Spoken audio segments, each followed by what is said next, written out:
YouTube, my name's Drew and you're watching Drawing with Drew. Welcome back YouTube. Today we're going to be talking about proportion and perspective. Proportion is the comparative size of one object in an image to another or to the whole. This can be one of the most important things that you need to know while you're drawing, because to a layman or to somebody who's just looking through your artwork, if something is off proportionally, they're going to notice. When you're drawing a person, there are many artists that will believe in 3 different styles or types. You've got the normal person, the ideal person, and the heroic person. Now, the difference is that the normal person is roughly 7.5 head lengths tall, from toe to the top of the head, 7.5. For the ideal person, it's 8 heads tall, and for the heroic, it is 9 heads tall. I'm just going to switch now onto my drawing tablet. You're going to get to see a quick look at what the difference looks like. Okay, so as you can see here, I have 3 different sort of boxes. I've done one box and I've copied it over and over, so each one of them is the same size.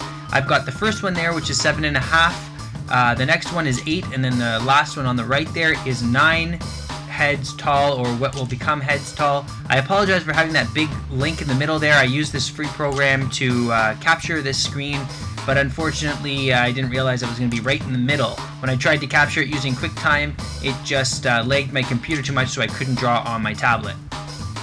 This is my first dude here. I'm going to kind of play around with it. I'm going to try to keep all 3 dudes the same, roughly the same size, except that I'm going to stretch them for the boxes. So they'll hopefully line up. Their shoulders should roughly line up, pelvic bone should line up, chest should line up, and feet should line up roughly. So you'll get the idea of the size difference based on the 9 heads tall versus the 7.5 heads tall here.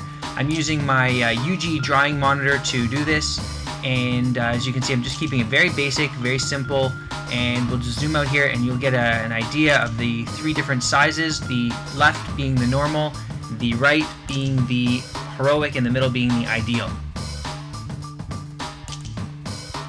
When you're practicing drawing proportion, always draw your characters from head to toe. When you're working on proportion and you're trying to draw your character and figure out the size for each body part, it's important to draw your character from top to bottom, so from head to toe. You want to do this in about 5 minutes just to practice the flow. Draw your character, take 5 minutes, and then you'll figure out exactly what areas you need to work on. So you might notice that your legs are too short in 3 of the 5 drawings you've done. So that's something you can work on. Or maybe you'll notice that the arms are too short or the head's too big. And by doing it quickly, you'll be able to improve on it a lot faster. Of course, when you're drawing characters, each one might have a different body type. So we'll go over 4 different types here that you might use when you're designing your character. So for the body types, I like to put them into very general categories. The first one being beans or bean sprouts, number 2, an egg, number 3, a pear shape, and number 4, the hourglass. So I'll just do a very, very simplified drawing here. As you can see, for the bean sprout guys, they're always very long and kind of interesting shaped, kind of as if a bean sprout is growing, and they're all curvy, which is kind of fun. The egg shape is always one of my favorites to draw here, and unfortunately it's covered up by that little logo in the middle somewhat. But again, you can kind of get a good angle based on the shape of the egg. You can put like the head behind, and you can really use your perspective with that one. The pear shape is always another favorite of mine because you can kind of make the person look really frumpy. And for the hourglass, which is more of a typical kind of maybe pin-up model style, that's another very simplified body type you could practice with when you're doing your own perspective drawings. The last thing that I'd like to talk about in terms of proportion and perspective is something called unusual relationships.